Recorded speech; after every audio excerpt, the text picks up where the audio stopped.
கிறிஸ்துவுக்குள் பிரியமானவர்களுக்கு ஆண்டவராகிய இயேசு கிறிஸ்துவுடைய இனிய நாமத்தினாலே வாழ்த்துக்கள். இந்த நாளின் தியானத்திற்காக நாம் எடுத்துக்கொண்ட வேத பகுதி உபாகமத்தின் புத்தகம் 2ஆம் அதிகாரம் 7ஆம் வசனம். உன் தேவனாகிய கர்த்தர் உன் கை கிரியைகளையெல்லாம் உன்னை ஆசீர்வதித்து வருகிறார். இந்த பெரிய வனாந்தர வழியாய் நீ நடந்து வருகிறதை அறிவார்.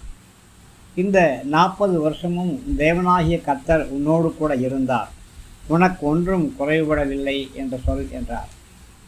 பிரியமானவர்களே, கர்த்தர் நீங்கள் கையிட்டு செய்கிற எல்லா காரியங்களையும் ஆசீர்வதித்து வருகிறார். கைகளுடைய பிரயாசங்களை நீ சாப்பிடுவாய், உனக்கு பாக்கியம், உனக்கு நன்மை உண்டாகும் என்று கர்த்தர் வாக்கு பண்ணி இருக்கிறார். இந்த 11 மாதங்களும் 13 தினங்கள் 14வது தினம் வரையிலும் கர்த்தரே உங்களை ஆசீர்வதித்து வந்திருக்கிறார். ஒருவேளை உங்களுடைய ஜீவிதத்திலே வனாந்தர வழிகளை நீங்கள் கடந்து வந்திருக்கலாம் அல்லது கடந்து கொண்டிருக்கலாம். நீங்கள் ஆராதிக்கிற தேவன் யார்? வனாந்தரத்திலே வழிகளை உருவாக்கி தரக்கூடியவர்.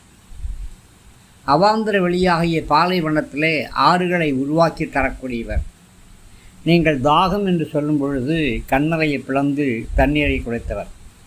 நீரூற்றுகளை உங்கள் கண்களிலே காண்பித்தவர். பேரிச்சை மரங்களையும் பேரிச்சை கனிகளையும் உங்களுக்கு கொடுத்தவர். பிரியமானவர்களே, வனாந்தர வழியிலே உங்களுக்கு முன்பாக கர்த்தர் கடந்து போய் கொண்டிருக்கிறார். கர்த்தரே உங்களுடைய வழிகள் எல்லாவற்றையும் செவை பண்ணி கொடுத்திருக்கிறார். பிரியமானவர்களே, கர்த்தர் உன்னோடு கூட இதுவரையில் இருந்திருக்கிறார். இனிமேலும் தேவ பிரசன்னம் உன்னோடு கூட இருக்கும். உன்மேல் கண் வைத்து ஆலோசனை சொல்லுவேன், நீ நடக்க வேண்டிய வழியை நான் உனக்கு காட்டுவேன் என்று சொன்னார் அல்லவா? இந்த நாள் வரையிலும் உங்களை வழிநடத்தி வந்த கர்த்தருக்கு கொடா கோடி ஸ்தோத்திரங்களை ஏறிடுங்க. 2 மாதங்களில் இந்த ஆண்டு முடியப் போகிறது. வனாந்தரம் முடியப் போகிறது. புதிய ஆண்டிலே கர்த்தர் புதிய வழிகளை உங்களுக்கு தரப்போகிறார். இதுவரையிலே தடைபட்டு நிற்கிற காரியங்களுடைய தடைகளை கர்த்தர் நீக்கப் போகிறார். வாசல்கள் திறக்கப்பட போகிறது. திறந்த வாசலை உங்களுக்கு முன்பாக கர்த்தர் கொடுக்கப் போகிறார்.